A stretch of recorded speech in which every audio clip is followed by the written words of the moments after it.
Assalamualaikum warahmatullahi wabarakatuh. Siang itu, matahari menyengat begitu terik di sebuah jalan raya kota kecil di Jawa Barat. Jalanan cukup padat, dipenuhi kendaraan yang hilir mudik. Di antara hiruk-pikuk itu, seorang ustadzah muda bernama Salsabila, dikenal masyarakat dengan sebutan Ustadzah Salsabila, baru saja pulang dari mengajar di pesantren. Dengan jilbab putih panjang dan wajah teduh, ia mengendarai mobil sederhana miliknya. Namun, ketenangan siang itu terusi ketika sebuah mobil patroli polisi tiba-tiba menyalip dan memberhentikan mobilnya secara mendadak. Dari dalam keluar seorang oknum polisi bernama Ibda Arman, dikenal arogan dan kerap memalak warga dengan alasan tilang. "Turun, bawa surat-surat kendaraanmu ke sini," bentak Arman. Suaranya keras hingga membuat orang-orang sekitar menoleh. Salsabila turun dengan sopan, menyerahkan surat-surat kendaraannya. Namun, tanpa alasan jelas, Arman malah melemparkan kertas itu ke tanah. "Surat lengkap? Tidak peduli. Kalau mau urusanmu beres, bayar 2 juta rupiah sekarang juga. Kalau tidak, saya derek mobilmu." Salsabila terkejut, mencoba menahan sabar. "Pak, saya hanya seorang guru mengaji. Saya tidak melakukan pelanggaran. Tolong, jangan begini." Ucapan lembut itu justru membuat Arman semakin geram. Dengan emosi, ia meraih botol air mineral di tangannya, lalu menyiramkan air itu ke kepala Ustadzah Salsabila di depan umum. Orang-orang yang melihat langsung terdiam, sebagian merekam dengan ponsel mereka. Air menetes di wajah Salsabila, jilbabnya basah kuyup. Namun, alih-alih menangis, ia menatap tajam Arman dengan mata yang tidak biasa. Ada sorot misterius, membuat bulu kuduk orang-orang di sekitar berdiri. Arman sempat terdiam sesaat, tubuhnya merinding tanpa sebab.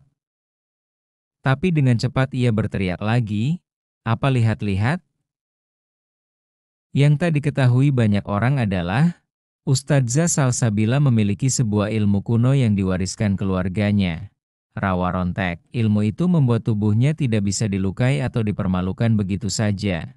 Karena setiap niat jahat yang ditujukan kepadanya akan berbalik membawa celaka bagi si pelaku. Dan hari itu, Arman baru saja menyalakan api yang akan menghanguskan dirinya sendiri. Apakah mau saya lanjutkan ke bagian 2 yang menceritakan tanda-tanda awal balasan rawa rontek terhadap bagian 2? Tanda balasan rawa rontek setelah menyiramkan air ke kepala Ustadzah Salsabila. Suasana jalanan berubah hening. Orang-orang yang semula ramai, kini hanya bisa menatap dengan wajah tegang. Salsabila berdiri diam, bajunya basah, namun raut wajahnya tetap tenang. Hanya matanya yang berkilat aneh, seolah memantulkan cahaya yang bukan berasal dari matahari. Ibda Arman masih berusaha menunjukkan arogansinya.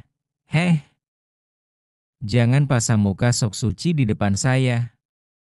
Kalau tidak mau bayar, saya buat kau menyesal," teriaknya sambil menunjuk-nunjuk wajah Salsabila. Namun, tiba-tiba, tubuh Arman gemetar. Tangannya yang tadi menunjuk ke arah Salsabila mendadak kaku, seperti ditahan oleh sesuatu yang tak kasat mata.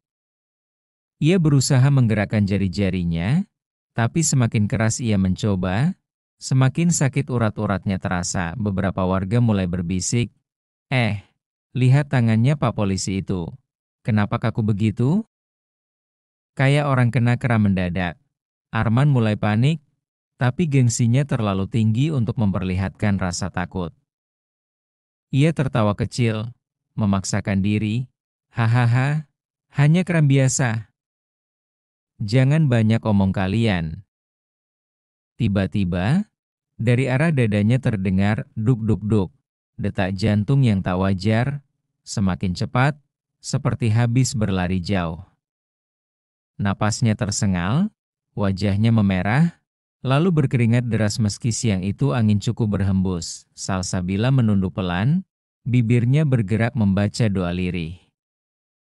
Suaranya begitu halus, hampir tak terdengar, tapi getarannya membuat udara sekitar seperti berubah. Sekejap kemudian, botol plastik yang tadi dipakai Arman untuk menyiram, jatuh sendiri dari genggamannya. Anehnya, botol itu menggelinding ke arah kaki Salsabila, berhenti tepat di hadapannya, seolah dipaksa oleh sesuatu. Orang-orang yang menonton mulai merinding. Ya Allah, ini ada apa? Kok aneh sekali? Jangan-jangan, Ustadzah itu bukan orang sembarangan. Arman merasakan sesuatu yang belum pernah ia alami. Rasa takut yang merayap tanpa sebab. Ia mencoba menutupinya dengan teriakan, tetapi suaranya justru terdengar bergetar dalam hati. Salsabila berbisik. Siapa yang berani mempermalukan orang dengan niat buruk, akan menuai balasannya. Rawa Rontek tidak pernah tidur, dan tanda-tanda itu baru permulaan. Mau saya teruskan ke bagian 3 yang menggambarkan bagaimana Arman mulai mengalami kejadian ganjil yang lebih nyata akibat Rawa Rontek? Beberapa menit setelah botol air jatuh di kaki Ustadzah Salsabila, suasana makin tegang. Warga yang menonton semakin banyak, sebagian sudah menyiarkan kejadian itu lewat siaran langsung di media sosial. Nama Ibda Arman yang dikenal arogan mulai jadi bahan cibiran. Arman, dengan wajah merah padam, mencoba tetap berdiri tegak. Namun tubuhnya terasa berat. Tangannya kaku, jantung berdegup kencang, dan kakinya tiba-tiba lemas. Ia tersandung sendiri, hampir jatuh di depan Salsabila. "Pak Polisi, hati-hati," ujar salah satu warga dengan nada setengah mengejek. Arman merasa dipermalukan. "Diam kalian," bentaknya. Ia lalu menoleh ke arah mobil patrolinya, berniat kembali ke sana untuk mengambil borgol. Tapi anehnya, ketika ia membuka pintu mobil, sirene mobil patroli menyala sendiri meskipun tidak ada yang menekan tombol. Lampu rotator berputar kencang, mengeluarkan suara meraung di siang bolong itu. "Why? Siapa yang nyalain?" teriak Arman, panik. Tapi semua orang tahu, tidak ada seorang pun yang menyentuh mobil itu selain dirinya. Warga makin yakin ada sesuatu yang tidak beres. "Masya Allah, ini balasan Allah kali ya. Lihat tuh, mobilnya hidup sendiri." Arman mencoba mematikan sirene, tapi tombolnya macet. Suaranya semakin keras, membuat telinganya sendiri sakit. Ia menendang dashboard mobil, tapi tiba-tiba kaca spion retak sendiri, seolah ada sesuatu yang menghantam dari dalam. Salsabila hanya berdiri tenang, menatap dengan sorot mata dalam. Ia tidak berkata-kata, hanya melantunkan doa di dalam hati. Arman akhirnya keluar lagi dari mobil, wajahnya pucat. Saat berdiri, ia melihat pantulan dirinya di kaca mobil yang retak itu. Tapi yang ia lihat bukan wajahnya sendiri, melainkan wajah tua keriput yang menyeramkan, seperti orang sekarat. "Ah, ah, ah!" Arman menjerit histeris, mundur beberapa langkah. Warga kaget mendengar teriakannya. Salsabila menarik napas dalam, lalu berkata lirih namun tegas, "Ingatlah, Pak, orang yang mempermalukan sesama, akan dipermalukan lebih hina." Rawa Rontek hanya menjalankan keadilan. Keringat dingin membasahi tubuh Arman. Untuk pertama kalinya, polisi arogan itu tidak lagi bisa menyembunyikan rasa takutnya. Mau saya lanjutkan ke bagian 4, di mana kejadian mistis Rawa Rontek mulai membuat Arman kehilangan kendali atas dirinya di depan orang banyak. Bagian 4, hilangnya kendali, suasana jalanan berubah mencekam. Sirene mobil patroli masih meraung tanpa henti, sementara wajah Arman terlihat semakin pucat. Nafasnya tersengal, keringat bercucuran deras meski ia berdiri di bawah teriknya matahari. Warga yang menonton makin ramai. Ada yang beristighfar, ada pula yang diam-diam merekam, tak percaya melihat seorang polisi arogan bisa setakut itu hanya di depan seorang ustadzah. Arman mencoba berjalan mendekati Salsabila, ingin menunjukkan bahwa ia masih berkuasa. tapi langkahnya justru goyah. Kakinya terseret-seret, seolah ada beban berat yang mengikat pergelangan kakinya. "Kenapa? Kenapa kakiku begini?" desisnya pelan, wajahnya penuh kebingungan. Salsabila menatap dengan tatapan tajam tapi penuh wibawa. Ia tidak bergerak, hanya berdoa dalam hati dan tiba-tiba, tangan Arman bergerak sendiri. Ia menampar wajahnya sendiri keras-keras, di depan orang banyak. Plak, plak, orang-orang terperanjat. Ya Allah, tangannya kayak nggak bisa dikontrol. Itu bukan normal lagi, jelas ada balasan gaib di sini.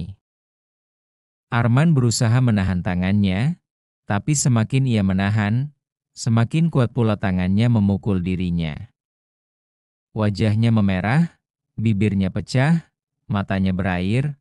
"Ah, hentikan, hentikan!" teriaknya dengan suara parau. Salsabila tetap berdiri, tidak berkata sepatah kata pun. Namun dari sorot matanya, jelas ada sesuatu yang sedang bekerja di luar logika manusia. Beberapa warga mendekat, hendak menolong. Tapi tiba-tiba, tubuh Arman jatuh berlutut sendiri, seolah dipaksa untuk sujud.